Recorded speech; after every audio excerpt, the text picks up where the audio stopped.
Hey friend, welcome back to my kitchen. If you're new here, my name is Jen. I do cooking and canning videos, and sometimes I even post garden content. If that seems like the sort of thing that you'd be into, I sincerely hope that you'll consider subscribing and sticking around. Today I'm going to be showing you how to make jalapeno cheese potato croquettes. I figured this would be a really fun recipe to do with the Super Bowl coming up. And even if you're not into sports or anything like that, this is a nice appetizer for parties. And it's very flexible in how you can prepare it, and it only has just a very few ingredients.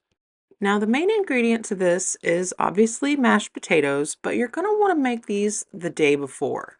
Your potatoes need to be cold, so this is a great usage for leftover mashed potatoes from a dinner, or if you want to take a shortcut like I did, I actually used dehydrated potato flakes to make instant mashed potatoes. I just zhuzhed them up a little bit, and instead of following the box directions, I used milk and heavy cream and chicken broth. And I find that the potato flakes are easier for this recipe or recipes like this because you want your potatoes to be super thick because you're going to roll them into whatever shape that you want your croquettes to be in. So whether you're using leftover mashed potatoes or instant mashed potatoes that you made the night before, just make sure they're seasoned really well. I used salt and black pepper. I also used garlic powder and onion powder and some parsley flakes to season my potatoes, but this recipe is your potatoes, so season them however you like. Now, if you've never been here before, I always double recipes. So what you see me cooking here will not be the amounts that you need for a single recipe. I always leave single recipe measurements in the box below, so make sure to check that out. And if you need more, just double it up like I do. So this is some jalapenos that I diced and seeded that I added to the potatoes, and then this is just some cheese. Now, I didn't have all cheddar, I didn't have all pepper jack, I didn't have all Colby jack. I had a little bit of each, so that's what I'm using. I'm not being really particular about this, so just use whatever kind of cheese you like. And once you get your peppers and cheese all combined in with your potatoes, make sure that you scrape the bottom really well because, like I said, you want your potatoes to be really thick, so they are not going to be easy to stir. But so just make sure everything is scraped up off of the bottom and combined well.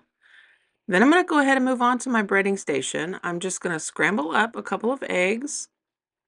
And then in another bowl, I'm going to add about a cup of all-purpose flour. We're going to roll our balls of potato around in this flour, and that's going to help our egg stick to it so that our panko will stick to the egg. You can season your flour however you like. I happen to really enjoy just salt and pepper and then a good amount of smoked paprika. If you don't like smoked paprika or you don't have it, just use regular.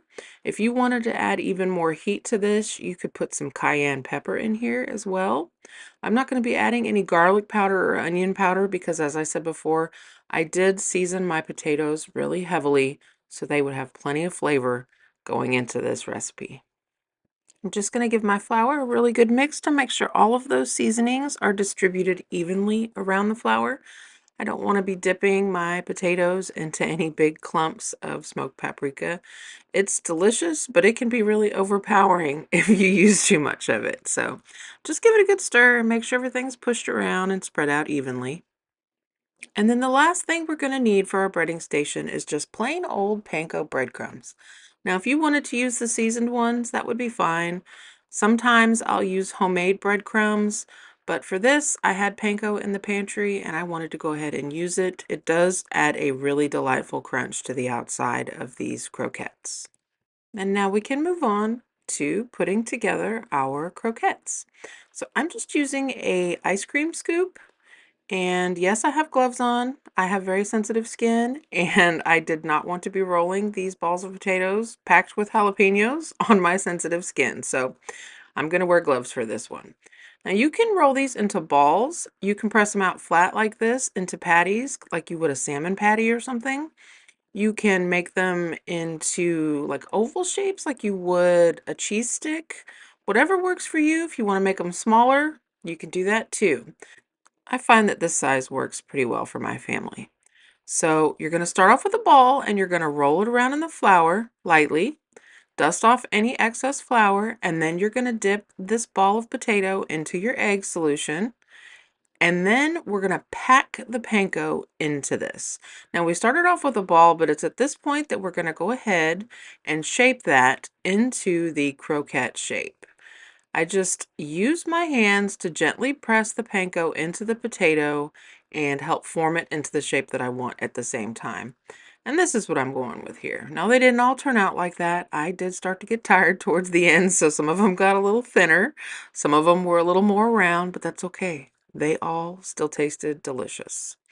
So I'll show you one more here. I'm just going to roll it into a ball, and then I'm going to roll it around in that seasoned flour, and I'm going to dip it in the egg and then into the panko. Now, I did not do wet hand, dry hand. I start off that way every time, and 2 or 3 in, I forget what I'm doing, and it's just a mess. So that's probably another good reason I'm wearing gloves on this day. Make sure you pat your panko into your potato. That will help keep your crust on when you fry it. Now, you could double dip this if you wanted to, put more breading on it, but I thought that just the single breading worked just fine, and it did make a really nice crust. So while I was patting out my little croquettes, I had a small pan of oil heating up on the stove. Ideally, you'd like your oil to be about 350 degrees. And once my oil got to 350, I turned the heat down. I don't want these to cook too fast. I just need them to be in the oil long enough to not just brown the exterior, but to melt the cheese and heat the potatoes all the way through. If you don't have a thermometer, you can just drop a little piece of panko in, and when it floats and it bubbles, your oil is ready. I'm only going to do 3 of these at a time because my pan is small. Now, I do have a deep fryer, but I didn't feel like getting that out just for this. So this small saucepan worked just fine. I just cooked 3 at a time. And once I put them in, I just left them alone until they started to float and they were golden brown. Once they got to that point, I removed them to a wire rack so that any excess grease could drip off. That will keep your crust from getting soggy and falling off. Now, you can absolutely shallow fry these if you want in just about a 1/2 inch of oil in a frying pan, but you're going to need to make sure that you flip them about halfway through cooking so that they're even on both sides. I think that you could probably even pull this recipe off in the air fryer. I don't know from personal experience because I don't have an air fryer, but if you try that, please let me know so I can let everyone else know. And these turn out just wonderful. They reheat nicely in the oven, so if you wanted to make these in advance and flash freeze them and then fry them when you're ready to use them, you could absolutely store them in the freezer like that. But they're ooey gooey and cheesy and spicy, and they're full of that delicious garlic mashed potatoes. And I didn't make a dipping sauce for this. What you see in this little bowl is just sriracha, and it was perfect for dipping these. So I really hope that you give this recipe a try for your game day or, when you need an appetizer for a party. And if you do, please come back and leave me a comment and let me know what you thought about them. Until next time, friends, happy cooking.